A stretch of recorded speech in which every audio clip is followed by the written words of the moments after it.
மைக்கேம் நேயர்களுக்கு வணக்கம். தேர்தலில் டிவிக்கோட நிலைப்பாடு என்ன?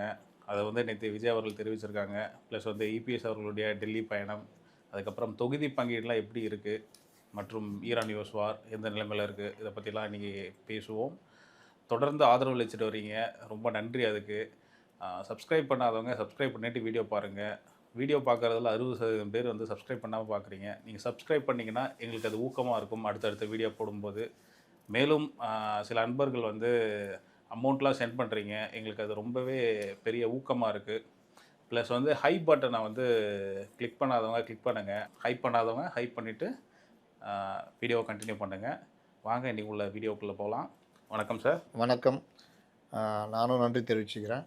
உண்மையிலேயே பெரிய அளவில் ஆதரவு கொடுக்குறாங்க. அதில் காசிலிங்கம் அப்படின்ற ஒரு நண்பர் வந்து 1300 சென்ட் பண்ணியிருக்காரு. உண்மையிலேயே அவருக்கு நன்றி சொல்லிக்கிறேன். அதெல்லாம் வந்து நம்ம மேலே வச்சுருக்கிற அன்பினுடைய வெளிப்பாடு. அதாவது இவர்கள் வந்து இந்த மாதிரி சொல்கிறவங்க அவங்க எந்த நிலைமைக்கும் போயிடக்கூடாது, அவங்கள நம்ம தான் தூக்கி பிடிக்கணுன்ற மாதிரி இது.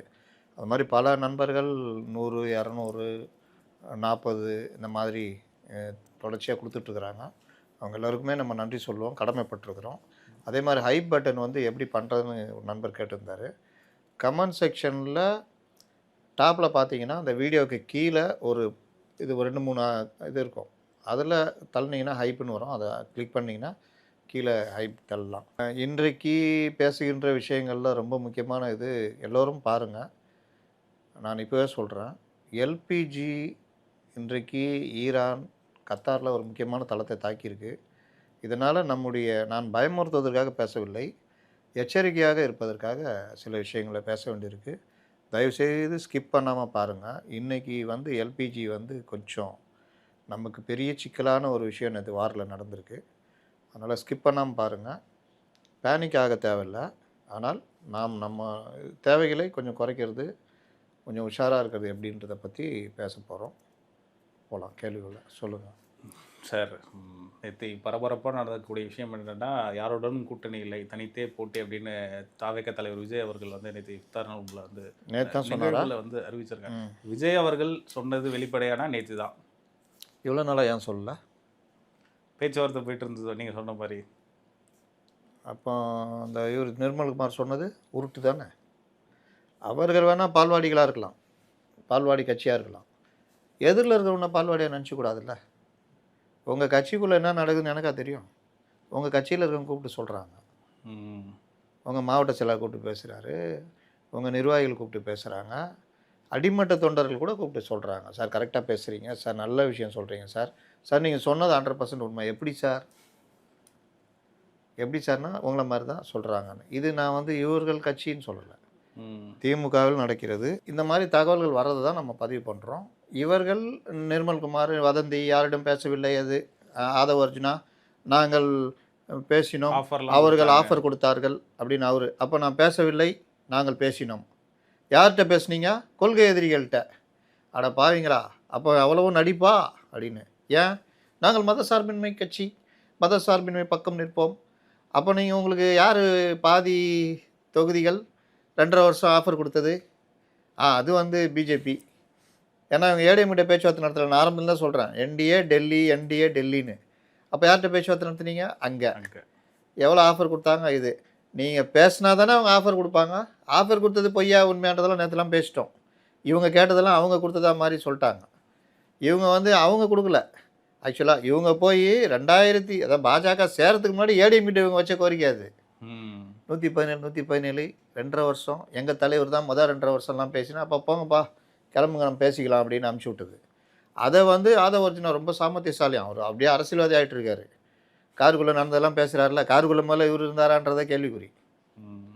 அப்போ அந்த மாதிரி அதை வந்து ஒரு பெரிய விஷயமாக மாற்றி பேசுகிறாங்கல்ல, அதுதான் பிரச்சனை.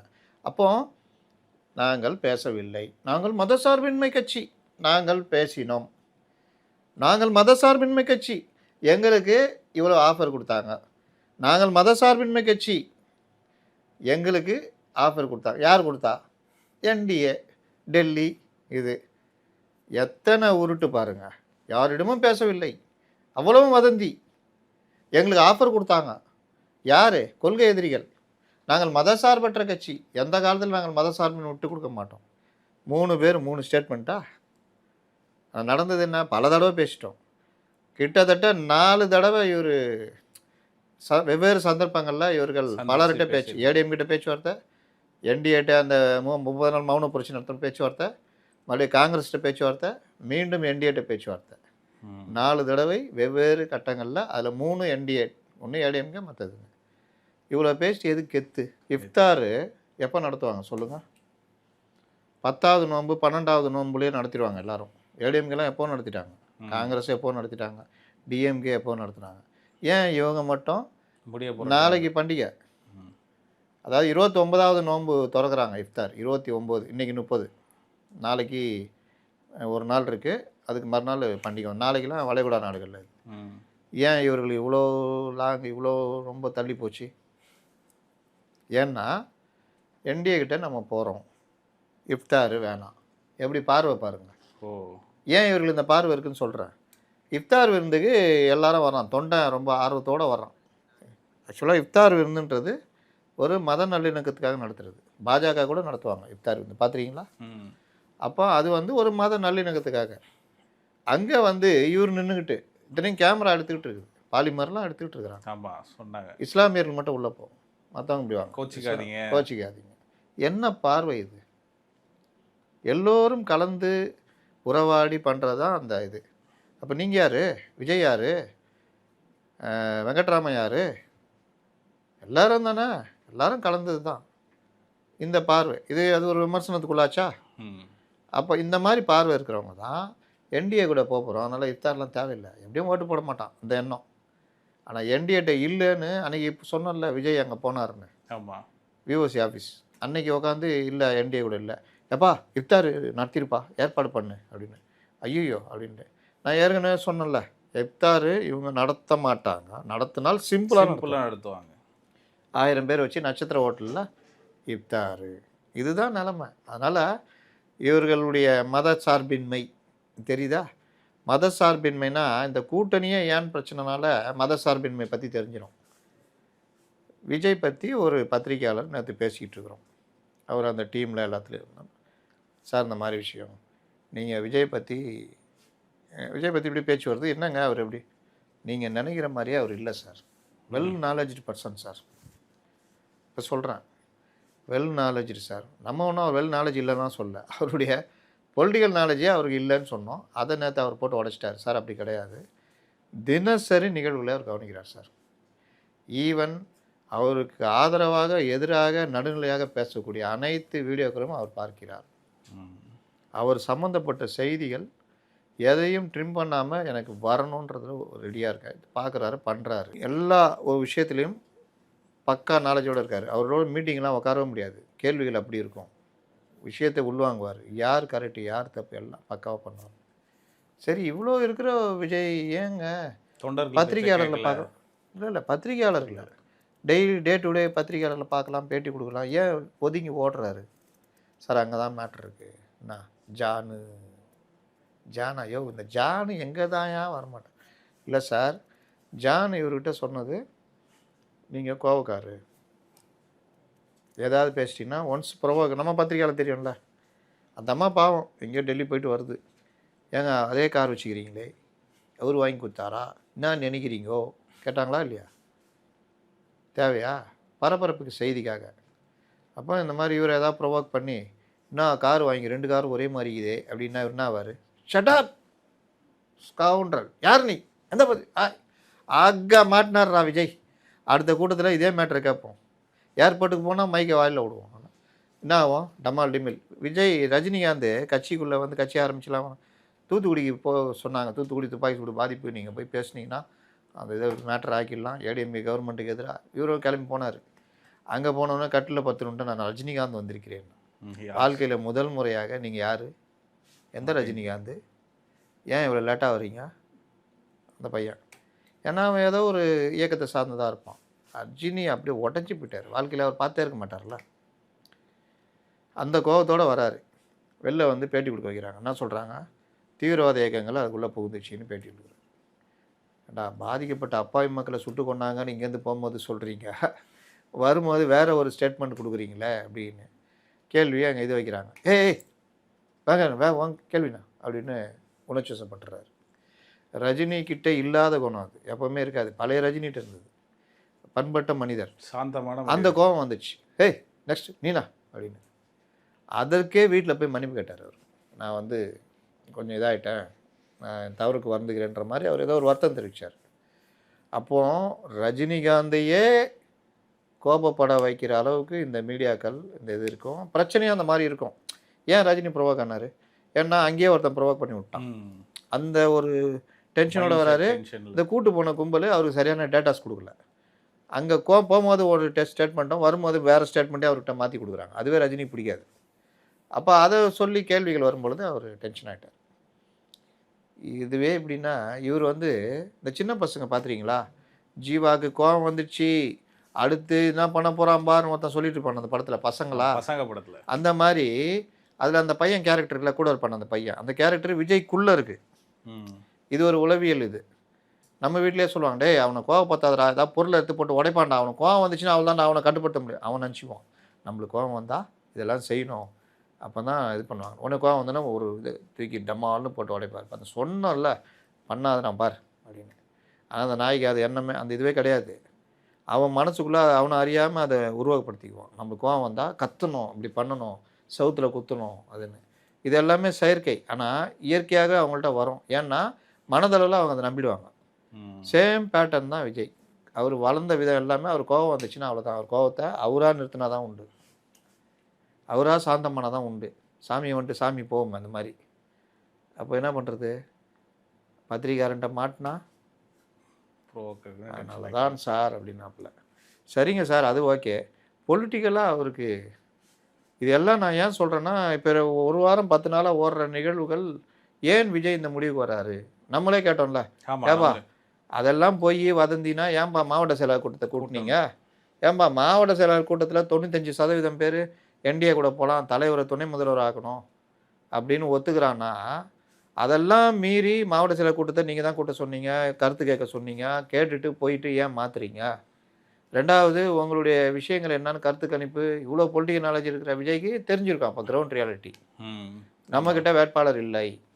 எவனா பணக்காரனை பிடிச்சிட்டு வந்து இன்னைக்கு காலைல 2-3 பேர் பேசினாங்க என்கிட்ட, சார் இந்த மாதிரிப்பா சார் அவன் பெரும் வசதி படித்தவன் சார், அவனுக்கு போய் கொடுக்குறாங்க சார் அப்படின்னு. அப்போ இந்த மாதிரி இதுவும் தெரியும், கிரவுண்ட் ரியாலிட்டி தெரியும். ரெண்டாவது பர்சன்டேஜ் வைஸாக இந்த பர்சன்டேஜ் ஜெயிக்கிறதுக்கு உதவாது, எல்லாரும் தோற்று போய் நம்மளும் தோற்று போவோம். நேற்று நான் சொன்னேன்ல கருத்து கணிப்பு கூட விஜய் இவர் வைகோ பெரிய அளவில் வாக்கு வாங்கினார். அதனால் அவரை விட பெரிய சாணக்கியர் கலைஞர் வந்து எல்லாரையும் பிடிச்சி போட்டார். நீ என்ன வாக்கு வாங்கினாலும் உங்களை 0 ஆகிட்டு அவங்க 211 இடங்க அந்த தேர்தலில் ஜெயிச்சது கூட்டணி கட்சிகள், திமுக கூட்டணி கட்சிகள் 96ல். மீதி தான் கொஞ்சம் பேர் ஜெயித்தாங்க. அப்போ இந்த ஒரு இது கலைஞர் இத்தனைக்கும் ராமதாஸ் வெளியில் இருக்கார். திவாரி காங்கிரஸ்னு காங்கிரஸோட அவர் கூட்டணி தனியாக, காங்கிரஸு ஏடிஎம்கே கூட்டணி, வைகோ மார்க்சிஸ்ட்டு, சிபிஐ, திமுக, இன்னும் பிற கட்சிகள், தமாக. அப்போ இந்த மாதிரி 4 முனை போட்டியில் அடிக்கிறாங்க. சென்டம் வெற்றி. அந்த வெற்றியே காரணம் என்ன? வைகோ எடுத்து தப்பான முடிவு. மூப்பனாரே மற்றவங்களும் இழுத்து போட்டிருந்தா அவர் ஜெயிச்சிருக்கலாம். ஏன்னா அதுக்கு முன்னாடி வரைக்கும் 3 வருஷம் இப்போ எப்படி இவரோ அந்த மாதிரி போராட்டங்கள் அதெல்லாம் பெரிய எழுச்சி வைகோக்கு. அப்போ இந்த கிரவுண்ட் ரியாலிட்டி தெரிஞ்ச விஜய் ஏன் அதற்கு நேர் ஆப்போசிட்டாக போகிறார்? இன்னொன்று மத்திய அரசை பகத்தி கொள்கிறார். இவருடைய 2-3 விஷயங்கள் மத்திய அரசோட பின்னி பிணைஞ்சிருக்கு. இப்போ நேற்று ஆரம்பிச்சிட்டாங்களா ட்ரோனு இந்த படத்துக்கு எடுத்தது. என்றைக்கோ நக்கீரன் கோபால் அவர்கள் வகைராக்கள் திமுகக்கள் ஆட்கள் உருட்டை இன்றைக்கி பிஜேபி சைட்லேயும் பேச ஆரம்பிக்கிறாங்களா? ஆமாம், மாரிதாஸ் பேசுகிறாரா, வீடியோ எடுக்கிறேன் இதுக்கு தான் எடுத்தேன், சினிமாவுக்கு தான் எடுத்தேன்னு. அது உண்மையாக போய் நமக்கு தெரியாது. நமக்கு அந்த விசாரணையில் கேட்டது ஏன் அழிச்சிங்க 2-3 ஃபுட்டேஜை, ஏன் கேமராவை ஆஃப் பண்ணிங்க, பஸ்ஸில் இருக்க கேமரா ஆஃப் பண்ணிங்கன்ற கேள்விலாம் வந்திருக்கு. அது ஒரு இஷ்யூ, ஒரு சிவியரானது. இவர்கள் ஏதோ பயந்து போய் அழைச்சிருக்கலாம் இல்லை ஏதாவது ஒன்று. அப்போ சினிமா ஷூட்டிங்காக இதை பயன்படுத்தினான்றது மிகப்பெரிய மோசமான குற்றச்சாட்டு. குற்றவாளி ஆக்கிடும் விஜயை. ஒரு விஜய் பண்ணிடும். விஜய், ஆதவ், அந்த வண்டியில் இருந்த ஜெகதீஷ், புஷி ஆனந்த் எல்லாரையும் குற்றவாளி ஆக்கிடும், நேரடியாக குற்றவாளி ஆக்கிடும். அப்போ அந்த குற்றவாளி ஆக்குறாங்களோ இல்லையோ அதற்கான பிரச்சாரத்தை இன்றைக்கி கொண்டு போகிறாங்க. அப்போ இதெல்லாம் தெரிஞ்ச விஜய் ஏன் இந்த கூட்டணி வேணான்னு இப்போ திடீர்னு மத சார்பற்ற அதுன்னு உருட்டுறாரு. அவருமே சொல்றாரு அத. சமரசமே இல்ல. இல்லை அதெல்லாம் பேசினா முடிஞ்சிச்சுன்னா அப்புறம் பேசிக்க வேண்டியதானே. என்னை விட யோகி யாரும் கிடையாது. என்னை வந்து அவரும் கூட சொல்லுவார். அவரும் சொல்கிறார்ல இது மாதிரி பேசுகிறாங்க அது கூட்டணி அதெல்லாம் சொல்கிறாங்க யாரும் நம்பாதீங்க. ஏன்னா எல்லாம் தான் முடிஞ்சிச்சு அப்புறம் என்ன. அதனால் ரசிகர்களை இவங்க இஷ்டத்துக்கு ஏமாற்றுவாங்க. அவனும் நம்மளாம் சண்டை கூட போடுவான். பேச்சுவார்த்தையே நடத்தல. நீ உனக்கு எப்பவுமே இப்படி தான். நீ எழுதுற ஏதாவது ஒன்று நடக்குதா பார்த்தியா? நான் எழுதுறது நடக்கலையா? நான் எழுதிட்டு தான் இருக்கிறேன். அப்பப்போ நடக்கிறத எழுதுறேன். அவங்க மாறிக்கிட்டே ட்ராவல் பண்ணிட்டு போனால் அதுக்கு நான் என்ன பண்ணுவேன்? இதை பல தடவை நான் சொல்லிட்டேன். அப்போது இவர் ஏன் அதை மீறி பண்ணுறாருன்னா அதுவும் ஜான் தான் சார். அவர்களுக்கு பாஜக ஜானுக்கு பாஜக போதில்லை. ஈவன் மற்ற எல்லோருக்குமே என்டிஏ பக்கம் போகலான்னு ஒரு ஐடியா இருக்குது. புஷி இப்போ லேட்டஸ்ட் அதில்.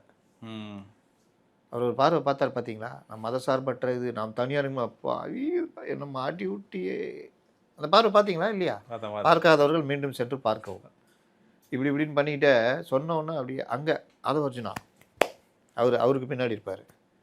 அப்போ ஒவ்வொருத்தருக்கும் ஒவ்வொரு வித்தியாசம் தெரியுதா? ஜானுக்கு என்னென்னா அவர் நினச்சதை அவர் நிறைவேற்றிட்டார். அது ஒரு சில சார்ந்த விஷயங்கள்னு வச்சிங்களேன், பல லாபங்கள். ஆனால் நிறைவான வெற்றி தோல்வின்னு பார்க்கும் பொழுது விஜய் எடுத்த இந்த முடிவு தாவேக்காவிற்கு பெரும் இழப்பை ஏற்படுத்தும். ரசிகர்களை மிக அதிக அளவில் சோர்வடை வைக்கும். தேர்தலில் கடுமையான பின்னடைவை கடுமையான கஷ்டத்தெல்லாம் சம்பாதிக்க வேண்டியிருக்கும். அதை போக போக பார்ப்போம். சரி சார், இந்த நிலைமையில் இப்போ அறிவிச்சிருக்காங்க தனித்து போட்டின்னு. நீங்கள் சொன்னீங்க விஜய் அவர்களும் புஷி ஆனந்தர்களும் தேர்தலில் நிற்க போகிறதில்ல அப்படின்னு சொன்னீங்க. அது எந்த அளவில் இருக்குது? அது இந்த இப்போ அடுத்து 2-3 நாள் வேட்பாளர் தேர்வு, அப்புறம் இந்த பத்திரிகையில் வர செய்திகள் இப்படி தான் இருக்கும். விஜய் ஜெயிக்கிறதே கஷ்டம், புஷி ஆனந்த் ஜெயிக்கிறதே கஷ்டம், இப்படிலாம் வந்துச்சுன்னா டக்குன்னு அவங்க ஒரு முடிவு எடுப்பாங்க. பேக் அடிச்சிடும். அதை தான் நான் சொன்னேன். அதனால் புஷி இப்போ தீநகரில் நிற்கிறேன்ட்டு இப்போ ஒதுங்கிட்டார். எங்கே நிற்க போகிறாருன்னு தெரில. ஆனால் நான் பாண்டி போயிடுறேன்னு ஏதாவது முடிவு எடுக்கிறான்னு தெரில. பாண்டியில் அவருக்கு வாக்கு இருக்கா, அங்கே நிற்க முடியுமா, சட்டம் என்ன சொல்கிறதுன்னு தெரியல. அப்போ இந்த மாதிரி பிரச்சனை ஒன்று இருக்குது. விஜய் பெரம்பூரில் எல்லா ஏற்பாடும் பண்ணிட்டாங்க.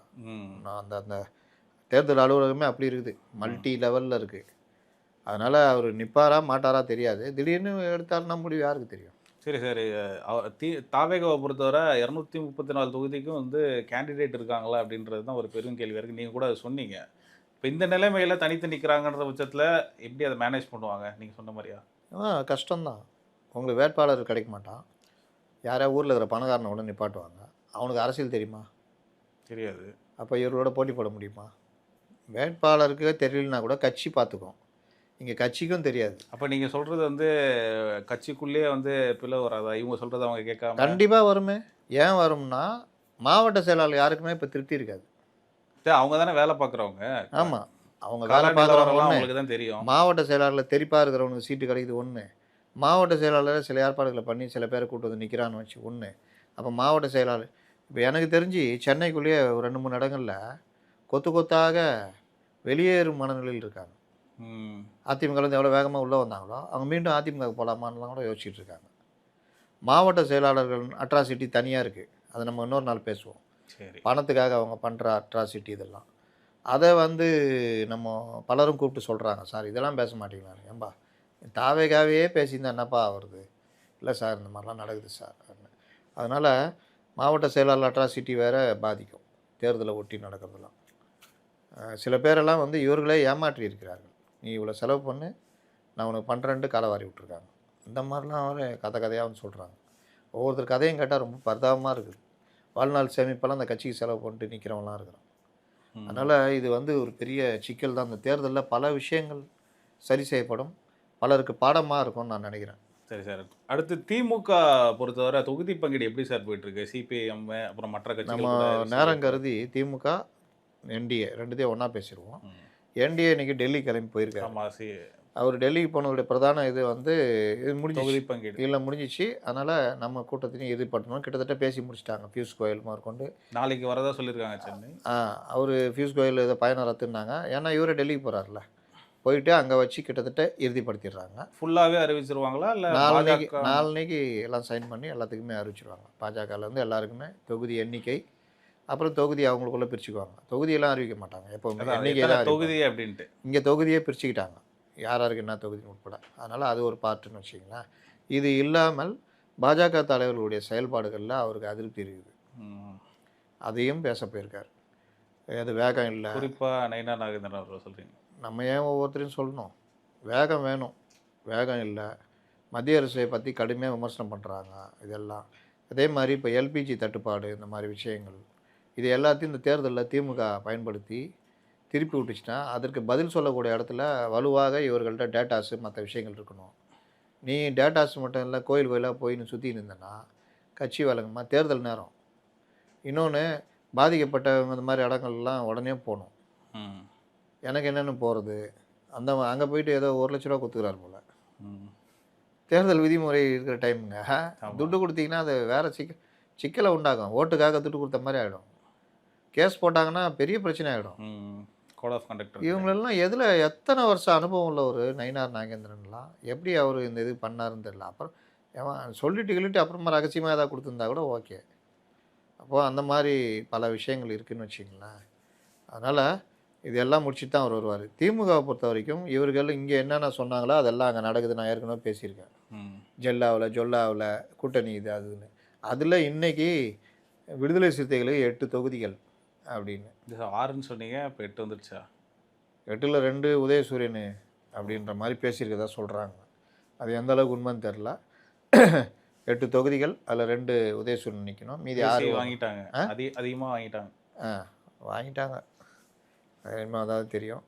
அடுத்து மக்கள் நீதி மையம் எங்கள் சொந்த சின்னத்தில் நிற்பன்ற சொல்கிறாங்க. சின்னத்தில் ஆமாம். இவங்க வந்து உதயசூரியன் இல்லைன்றாங்க. கடைசியில் உதயசூரியனை தான் போய் முடியும். இல்லாட்டி யாராவது ஒருத்தர் மட்டும் நின்றுங்க. அதே மாதிரி மதிமுக மாதிரி பாருங்கள், மதிமுக 4 தொகுதியாம், மக்கள் நீதி மையத்துக்கும் 4 தொகுதியாம். எப்படி? அவ்வளோதான் வைக்கோ. ஒரு காலத்தில் ராஜாவாக இருந்தார், இன்றைக்கி வாயிற்காப்பவனாக இருக்கார். அப்போ அது சிபிஐ நேரத்தான் முடிச்சு விட்டாங்க. பாஜக உள்ள வந்துடும். இன்றைக்கி சிபிஎம்முக்கு வந்து இன்றைக்கி பேசலை. மினிமம் 6 வேணும் அப்படின்னு கேட்குறாங்க. அப்படியே கேட்டாங்க. 6 தொகுதியாக அது வேணும் அப்படின்ற மாதிரி கேட்டு அப்படின்னா கொடுத்துருவாங்க. அது கூட இருக்கிறவன் இப்போ 5 கொடுத்தா ஒத்துக்குப்பா நான் பேசிட்டேன்ப்பா அப்படின்னு. அப்போ 5 கொடுத்து முடிக்கிறது பார்ப்பாங்க. 6 அதுலேயே முதல்வர் ஏதோ சொன்னதாக சொல்கிறாங்க. போனால் போட்டோம் விடுங்க பார்த்துக்கலாம் அப்படின்னு. அது எந்த அளவுக்கு தேமுதிக 8லேருந்து 10 சீட்டு கொடுப்பாங்க. அவங்க பேச்சே அடிப்படலையே அந்த தொகுதி. அவங்க வந்து புதுசாக சேர்ந்த எம்ப்ளாயில் 8லேருந்து 10 சீட் லாஸ்ட் ட்ரெயினில் இவங்க எல்லாத்தையும் ஓச்சு தள்ளிட்டு அப்புறம் அவங்க கொடுத்தா எந்த எதிர்ப்பு குரலும் வராதில்ல. முதல்ல கொடுத்துட்டா அதை பேஸ் பண்ணி பேசுவாங்க. அதனால் ஒரு 8 சீட்டு வரைக்கும் கொடுக்குறது. 8 சீட்டு வரையும். ஏன்னா பெரிய கட்சிங்க 5% ஓட்டு வச்சுக்கிறாங்க. 5.43 ஓட் பர்சன்டேஜ் வச்சுருக்காங்க. அந்த 5 எடுத்துருங்க. சரி சார், அடுத்து இப்போ ஈரான் யுஎஸ் வார் இந்த நிலைமை. நேற்று கூட கத்தாரை வந்து ஈரான் வந்து தாக்கியிருக்காங்க. க்ரூட் ஆயில் ப்ரைஸஸ்லாம் ஏறி இருக்கு வேறு. கத்தாருடைய ராஸ் லஃபான் அப்படின்னு ஒரு தொழில் நகரம். உலகத்தில் எல்என்ஜி லிக்விட் நேச்சுரல் கேஸ் அதனுடைய உற்பத்தியுடைய கேந்திரம். அங்கே பார்த்தீங்கன்னா அந்த எல்என்ஜியில் வந்து நீங்கள் அந்த இடத்த எப்படி சொல்லுவாங்கன்னா சவுத் பார்ஸ் நார்த் டோம். இல்லை சவுத் பார்ஸ்ன்றது ஈரான், நார்த் டோம்ன்றது கத்தார். இப்படி எண்ணெய் வயல் 2ஆக பிரிச்சுக்கிறாங்க. அதுக்கு அவங்களுக்குள்ள ஒப்பந்தம் எல்லாமே இருக்குது. இந்த இதுதான் கேந்திரம். இந்த கத்தார் தான் இந்த பெருசாக எல்என்ஜி எடுக்கிறதுல இது ஈரானும் எடுக்கிறாங்க. இந்த கத்தார்கிட்ட இருந்தால் நம்ம 40% நம்முடைய தேவைகளுக்காக எல்பிஜி வாங்க. நீ ஹார்மோஸில் கடந்து கப்பல் வந்து விட்டது. அது எல்லாம் எங்கேருந்து அந்த கப்பல் வரத்துக்கே எங்கேருந்து ஏற்றணும்? கத்தாரில் ஏற்றி தான் ஹார்மோஸ் வழியாக வெளியே வரணும். கத்தாரையே நேற்று போட்டார். அந்த நகரம் மேலே ஏன் போட்டாங்க அப்படின்னு பார்த்தீங்கன்னா, நான் ஏற்கனவே சொல்கிறேன்ல, எப்போல்லாம் ஓரளவுக்கு சமாதானம் வருதோ அப்போல்லாம் அந்த இஸ்ரேல் ஏதாவது ஒன்று பண்ணணும். நேற்று அவங்களுடைய ஆயில் பேஸ் மேலே இஸ்ரேல் இவங்க ஏற்கனவே சொல்லியிருக்காங்க, இவங்களுடைய ஆயில் பேஸை நாங்கள் அடிக்க போகிறோம் எல்லாருடைய இதுவும் அப்படின்னு. ஏன்னா இவனுக்கு என்ன ஆயிடுச்சுன்னா, நேற்று ஒரு இராணுவ தளபதி, முக்கியமான தளபதி நேற்று முடிச்சிட்டாங்க வாரில். நேற்று ஈரானோட அவனுக்கு என்ன ஆயிடுச்சுன்னா எல்லாம் போச்சு. இனிமேல் நான் போகிறதுக்கு முன்னாடி எல்லோரையும் முடிச்சு விட்டு போகிறேன். எனக்கு ஒரு கண்ணு போனால் பரவாயில்ல, எல்லாருக்கும் என்ன கண்ணு. இதுக்கு அடிப்படை காரணமாக அமைவது அங்கே ட்ரம்ப்பு, இங்கே இஸ்ரேல். ட்ரம்ப்பு பற்றி நேற்றே பேசிட்டோம். அந்த எந்த அளவுக்கு அந்த கென்ட்டு ராஜினாமா பண்ணாருன்னு. இஸ்ரேலு நேற்று முந்தா நாள் அடிக்கிறான் யாரோ ஈரானை. ஈரான் பதிலடி கொடுக்குறேன்னு சொல்லிட்டு இஸ்ரேலையும் அடிக்கிறான், கத்தாரையும் அடிச்சிட்டான். கத்தாரில் அந்த ராஸ் லஃபான் இங்கே அடித்ததில் தான் பெரிய அளவில் இது எல்லா ஊடகமே இன்றைக்கி இது பண்ணிட்டாங்க. நம்ம ஊடகங்கள் நாளைக்கு சொல்லுவாங்க. அதனால் இது என்னென்னா 18-19 2 நாள் அடிச்சிருக்காங்க. இதில் வந்து பேர்ல் ஜிடிஎல் ஆலை சில எல்என்ஜி வசதிகள் கடுமையாக சேதம் அடைஞ்சிருக்கு. தீப்பற்றி எரியுது, உயிர் சேதம் இல்லை. ஆனால் கேஸில் பற்றிக்கிச்சுன்னா அப்புறம் நீங்கள் அணைக்கிறதுலாம் 2 மாதம் 3 மாதம் ஆகும். இந்த கத்தார் எனர்ஜி நிறுவனம் வந்து இந்த தாக்குதல் அதிகப்படியான சேதம் எக்ஸ்டென்சிவ் டேமேஜ் அப்படின்ற அளவுக்கு சொல்லியிருக்காங்க அதிகாரப்பூர்வமாக. இதில் வந்து ஈரான் எரிசக்தி மையம் நடத்திய தாக்குதலுக்கு பதிலடியாகவே ஈரான் இந்த தாக்குதல் நடத்தியதாக கூறப்படுகிறது. சவுதி அரேபியாவில் இருக்க அராம்கோ, ஐக்கிய அரபு அமீரகம் இங்கெல்லாம் வேறு போட்டு அடிச்சிருக்காங்க. தாக்குதல் நடத்திருக்காங்க. சவுதி அரேபியா மன்னர் சொல்லிட்டாரு, பண்டிகை முடிஞ்சோன்னா நாங்கள் தாக்குதல் ஆரம்பிச்சிடணும். அப்போ இது வளைகுடா நாடுகளுக்குள்ளேயே மோத விட்ற வேலை. அப்புறம் எல்லாம் மோதி நஷ்டம் ஆனவுடனே இவங்க அடிமைப்படுத்திட்டு வா என்கிட்ட அடிமையாக இருங்க, இவ்வளோ எழுதி கொடு, நான் இது பண்ணுவேன். அவங்களுடைய நோக்கம் நிறைவேறிச்சா? இதில் இன்னொன்று கர்க்கில் வந்து 1,86,00,000 பேரல் இருக்குன்னு சொல்லிருக்கு. இப்போ இதை சாக்கா வச்சு கர்க்கு அடித்தான்னா அந்த 1,86,00,000 பேரல். அப்போ அது அங்கே சுற்றி நம்மளுடைய கப்பல்லேருந்து எல்லா நாட்டு கப்பல்களும் இருக்குது. அங்கே அடித்தா என்ன ஆகும்? கடலில் எண்ணெய், அந்த காரசிக வளைகுடால எண்ணெய், இது மீன் வளங்கள் பல இது பாதிக்கப்படும். இயற்கை சப்ளைலாம் அடி, ஷிப்புங்களும் காலி ஆகிடும். அங்கே வாழ்கிற மக்கள் எல்லாருமே உயிரை கையில் பிடிச்சிடுவாங்க. சவுதியில் இப்போ இருக்க தொழிலாளிகள் எவ்வளோ பேர் வந்திருக்காங்க, எல்லாம் அங்கே தான் இருக்காங்க. ஹஜ்ஜிக்கு போனவங்க, அது இதுன்னு எல்லோரும் உம்ரா போனவங்க. அப்போ இந்த விஷயங்கள் எல்லாமே பொதுமக்களுடைய உயிருக்கு அச்சுறுத்தல் அப்படின்னு. இதில் இன்னொரு ஒரு விஷயம்னா, இந்த தாக்குதலால் சர்வதேச சந்தையில் எரிவாயு மற்றும் கச்சா எண்ணெய் விலை கணிசமாக உயர்ந்துள்ளது. இந்தியா தனது எல்என்ஜி தேவையில் 40% கத்தாரிலிருந்து இறக்குமதி செய்வதால் இது இந்தியாவின் எரிசக்தி விநியோகத்திலும் பாதிப்பை ஏற்படுத்தும். இன்றைக்கி 92,000 மெட்ரிக் டன் வந்ததே நமக்கு 2 நாளைக்கு தான் வருமா அந்த இது வந்தது. கப்பல் வரும்னு எதிர்பார்த்தோம். இப்போ இந்த இது அடியுது. இப்போ வந்து என்னென்னா, நமக்கு வந்து நம்முடைய உள்நாட்டு உற்பத்தி வந்து ஒரு 30-40% தயாரிக்கிறோம். அப்புறம் ஆஸ்திரேலியா, அமெரிக்கா, இன்னும் சில நாடுகள்கிட்ட நம்ம எல்பிஜி வாங்குகிறோம். இது இல்லாமல் 40% அங்கேருந்து வருது. இப்போ அந்த 40% அடி. இப்போ இவங்களுக்கும் மற்றவங்களுக்கும் இவங்க தேவையை நிறைவேற்றணும். இப்போ நம்மளுக்கும் அவங்க வந்து கூடுதலாக எப்படி கொடுக்க முடியும்? அப்படியே கொடுத்து அது வந்தாலும் அந்த வர்ற காலங்கள் மற்ற விஷயங்கள்னு நமக்கு ஒரு 18 நாளைக்கு நம்ம இருக்குதுன்னு நினைக்கிறேன் கையிருப்பு. இப்போ இது எல்லாம் சேர்ந்து ஒரு டிமாண்டை, பேனிக்கை மக்கள்கிட்ட உருவாக்கும். பதுக்கிறவர்கள் பதுக்குவார்கள். அப்போ கேஸ் கையிருப்பு இந்த குறைவுனால சிலிண்டர் தட்டுப்பாடு அதிகரிக்கும். கேஸ் புக் பண்ணிங்கன்னா 3 மாதம் ஆகும், விலை கொஞ்சம் உயரும். இதில் இன்னொரு என்னென்னா, நமக்கு லாபம்டான்னு சொல்லிட்டு திமுக, காங்கிரஸ் இவர்கள்லாம் இது எல்லாத்தையும் பாஜக மேலே உள்ள குற்றமாக போட்டு இதை பண்ணி அதை பண்ணி தேர்தலில் பிரச்சாரமாக பயன்படுத்த ஒரு வாய்ப்பு அமையும். இதெல்லாம் பொதுமக்கள் புரிஞ்சிக்கணுன்றதுக்காக தான் நம்ம சொல்கிறோம். இந்த கேஸ் தட்டுப்பாடு இந்த மாதிரி விஷயத்துக்கு மாற்று கொஞ்சம் தேட ஆரம்பிங்க. எரிபொருளை சிக்கனமாக பயன்படுத்துறது, எவ்வளோக்கு எவ்வளோ சேமித்து தள்ள முடியும். ஒரு 4 மாதம் 5 மாதம் தள்ளிட்டா கூட அப்படி அதுக்கப்புறம் வந்து ஒரு நிலைமை சீராகிடும். இந்தியா போன்ற நாடுகளில் இது பெரிய அளவில் பாதிப்பு இல்லை. ஆனால் இது வந்து நமக்கு உடனடியாக கொஞ்சம் பாதிப்பெல்லாம் ஏற்படுத்தும். உணவகங்கள், ஆஸ்பத்திரி, பல இடங்களில் சிலிண்டர் தேவை இருக்குது, கமர்ஷியல் சிலிண்டர். இதெல்லாம் இன்றைக்கி வாகனங்கள் எல்பிஜியில் ஓடிக்கிட்டு இருக்குது, இயற்கை எரிவாயிலும் ஓடிக்கிட்டு இருக்குது. டிரான்ஸ்போர்ட்டேஷனே பெரிய அளவில் பாதிப்பு வரும். அப்படி டிரான்ஸ்போர்ட்டேஷன் பாதிப்பு வந்தால் விலையேற்றம் வரும், பொருட்களுடைய விலை ஏறும். இந்த மாதிரி பல பாதிப்புகள் ஒன்றை சார்ந்து ஒன்று வரும். செயற்கையாகவும் இவங்க விலையேற்றுவாங்க. இந்த வேலையும் நடக்கும். அதனால் எல்பிஜி தனது மொத்த சேவையில் 50-60% இந்தியா இறக்குமதி பண்ணுது. கத்தார் இந்தியாவின் மிக முக்கியமான எல்பிஜி விநியோகஸ்தர்கள் ஒன்றாகும். ராஸ் லஃபான் மையத்தில் ஏற்பட்ட சேதங்கள் மற்றும் செயல்பாட்டுக்கு தடைகள் கத்தாரிலிருந்து இந்தியாவுக்கு வரும் எல்பிஜி விநியோகத்தை நேரடியாக பாதிக்கலாம்.